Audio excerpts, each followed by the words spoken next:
Hello everybody, and welcome to my review of Stanley Kubrick's 2001 A Space Odyssey. Produced and directed by Stanley Kubrick, of course, written by Arthur C. Clarke, and starring Keir, Dullea and Gary Lockwood. So, 2001 A Space Odyssey. This movie is very popular, and this review was requested by Alan Caylow, who is a devoted subscriber and friend of mine. I requested him to review the Peter Jackson King Kong, and in return he threw back at me the request to review this movie. I apologise, Alan, for the delay in getting this review out. I have had a bit of a cold recently. I wasn't very well. If you watch my King Kong vs Godzilla review, you'll know that I'm not lying. So anyway, but I'm all good now. I'm better. I can actually. I was in the right frame of mind, and I had my head cleared to review this film. So 2001 A Space Odyssey. This is a big film on a number of accounts. Quite a interesting film. It's not really a film for casual moviegoers or mainstream audiences, shall we say. Stanley Kubrick, I've only seen one other film of his, and that is Clockwork Orange. One day I'll review it. A very disturbing film on many accounts, but very well made. So he's very clearly a talented filmmaker, and I know he's a very popular director. One of my friends is this is his favourite director. I can see why the guy is so popular and why people love his films. I certainly admire his films. So the story of this film is that it basically tells a story about evolution. I'm going to read the description of the IMDb page just to keep things flowing a bit smoother. 2001 A Space Odyssey is a story of evolution. Sometime in the distant past, someone or something nudged evolution by placing a monolith on Earth, presumably elsewhere throughout the universe as well. Evolution then enabled humankind to reach the moon's surface, where yet another moonlith is found, one that signals the moonlith places that humankind has evolved that far. Now, a race begins between computers HAL and human Bowman to reach the monolith places. The winner will achieve the next step in evolution, whichever that may be. Dun dun dun! Dun dun dun dun dun! That's essentially the story of 2001 A Space Odyssey. And if you didn't know what a moonlith is, monolith, so not moonlith, monolith, is basically this kind of black tablet looking thing. It's kind of shaped like this DVD case. It's just a bit bulkier, and it's very sort of thin and kind of black. That's essentially what it is. Okay, so 2001 A Space Odyssey. Excellent film, excellent. You don't need me to tell you that this is an excellent film, because it is an excellent film. But what do I think of it? Of course I think it's excellent. I thought it was really, really good. It's not a film that I would typically watch. I mean, I bought the Blu-ray. Before I go any further, I just want to say it is the 50th anniversary of this film, so yay, happy 50th birthday 2001. So yeah, I'm aware that this is not a film for casual moviegoers, and this isn't a film that I would genuinely watch, if I had the time. I mean, it's not necessarily my type of film. In terms of the way it's made, it's not a film that you can watch casually. You have to kind of think about it. The film takes you on a long journey. As I said, the main theme of this story is evolution and how life evolves, really. We begin the film with a sequence involving the apes, the first dawn of man. And ironically enough, this film was released in the same year as the original Planet of the Apes with Charlton Heston, which was 1968. Obviously, in that film, the apes talked. I mean, that was different. But this is by all accounts based on fact. So everything you see here is of, well, true account. I guess, well, apart from the ending. I mean, in terms of like evolution, how evolution started out, all the stuff with Dawn of Man is more or less true.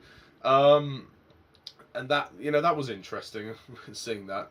And then this film spends a long time kind of showing you that, and then it jumps a millennia to this man, I think Bowman is his name, Dave Bowman, and he's on this expedition. They're on this expedition to out in space, and then yeah, it goes on from there really. It's interesting the way the story is told. It is told over 2.5 hours. It is a long film, and you do feel every minute of that 2.5 hours. 2001: A Space Odyssey is a very slow film. It's but intentionally so. It's a film that you have to spend the time investing in, otherwise you just not the payoff just won't be as good. Um, I think it's interesting how the film is constructed. A lot of the reason why a lot of casual filmmakers don't appreciate this film is because of the pacing of this film. The pacing is very slow, and in areas you do feel like, yeah, it's quite a slug to get through. But this one's a nice slug. It's a nice snail. It's a nice one. You know, it nicely moves along. Whereas some people just can't. You have to have the patience to watch this one. You got to have a whole lot of patience to sit through this one. Believe me. I mean, I've seen longer films, but this is a slow film. It's not an action film. It's a thinking man's movie. You know, it's a movie designed to make you think. It makes you question life, really. This film basically deals with the theme of what is life. The question that is the question this film asks. It asks the impossible: what is life, and where do we go from here? How have we evolved? How are we evolving, and where are we going to evolve to? I think that's a very intriguing argument, and the way that the film structures itself is very, very good. I think like the first act is obviously set in the past with the first dawn. Then the second act, which is the longest act for me, is the present when they're sort of going on their expedition. And then the third act, we jump right to the end of the film, where Bowman has reached the next stage of evolution. It's a very weird ending. I don't quite I don't quite understand the ending. Obviously, like, it's he's trying to find the monolith, which he does. But in terms of the whole setting, and the fact that obviously he's aged quite a lot, and the fact that there's this new baby that it appears. If somebody could please just explain that in more detail in the comments, that would be really appreciated, because I watched it a little bit confused. I thought, oh, okay, hang on a minute, what? Because this is the first time I've seen this film. I've never watched it before. Yeah, and I think the first thing to say is it is a visual masterpiece. I mean, the visuals are incredible for this film. I mean, this film, for a film made in the 60s, it looks absolutely fantastic. I mean, I'm just, jaw-dropped as to how good this film looks. All the shots in space, all of the colours and everything. The apes look really realistic. All the stuff on the ship, especially the stuff on the ship, is really good. And there's a scene when Bowman is trying to disconnect Hal from the computer, and the lighting's all red, and so like the colours are just fantastic. I can't really explain it. You have to watch it. You got to see it to believe it, and it's really good. It's really good. I like the interaction between Hal and Bowman. I think that's really cool, and that becomes the sort of the third act of the film when they race against each other in quite a long sequence to get to the end. A lot of scenes in this film are very long and are long-winded, but I mean, with a purpose. It's not just for the sake of him leaving stuff in the cut. It's Kubrick, that is. It's for the purpose of emphasizing the idea of evolution, and he does it really well, and his direction is superb. The only thing I would say is I would have liked more interaction with some of the other human characters, which is interesting. I think this film's got a lot of tension as well. Like, there's scenes when there's who's the guy? He's floating out in space on his own. Well, when there's often a tense moment, it will cut the music and the sound, and it will be silent. And I think that's very effective. And I think the film Gravity kind of took inspiration from this, and I can see where it did. Another thing, the music. The music is phenomenal. Interestingly, it's all classical, and I think that works. It's odd. I don't know how to really describe it, but there's just this perfect blend of the music and the movie, like the way that the shots are, and I think to have the score be any other way, I don't think would have worked. I mean, that opening theme, the dun dun dun dun dun dun dun. But then there's other classical pieces of music which are quite somber. This film has quite a somber feel to it. It's very well. It's a quiet film. It has a very sort of quiet feel to it, but it's also, in terms of visually, it's epic. I mean, it's an epic scope film. It is an ambitious film by all accounts, and I think it's very impressive. The costumes as well and the sets are just terrific, and I applaud Stanley Kubrick for this magical achievement. I believe it won a couple of Oscars as well, which is very good to see. My only sort of major criticisms with this film are that it does feel a little bit too long. I would have liked it to have been a little bit quicker paced.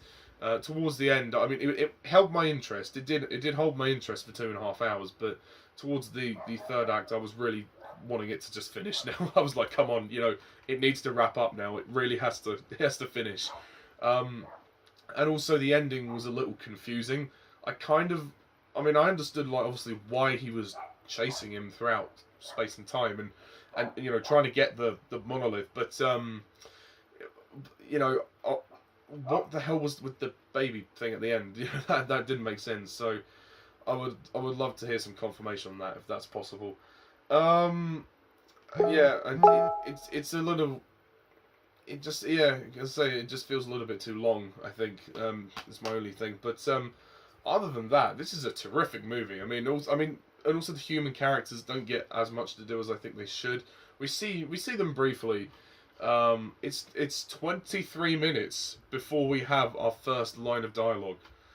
That's interesting. That's impressive. How the first 23 minutes are just with the apes, and we don't hear any dialogue until the first 23 minutes, which is quite cool.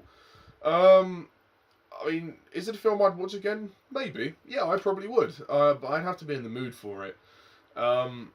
This movie just proves that you don't always need big blockbuster spectacle to make a movie. You can have intelligence and, great ideas.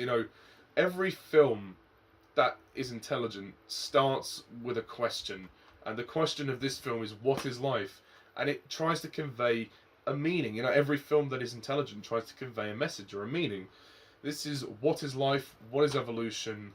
Should it be tampered with, or should we let it run its course? And that is a very good argument. And I think the way that Stanley Kubrick has constructed this film really is impressive for the time it was made. And, it is a masterpiece on many accounts. I have a minor niggles with it, but it's really a great work of cinema. It's art. It's so artistic. I would even go so far as to say it's avant-garde. Really, I would. It's definitely a Stanley Kubrick movie, no question about it. He is an auteur on many accounts, and this just proves it. So, that being said, I'm going to rate this movie a 10 out of 10.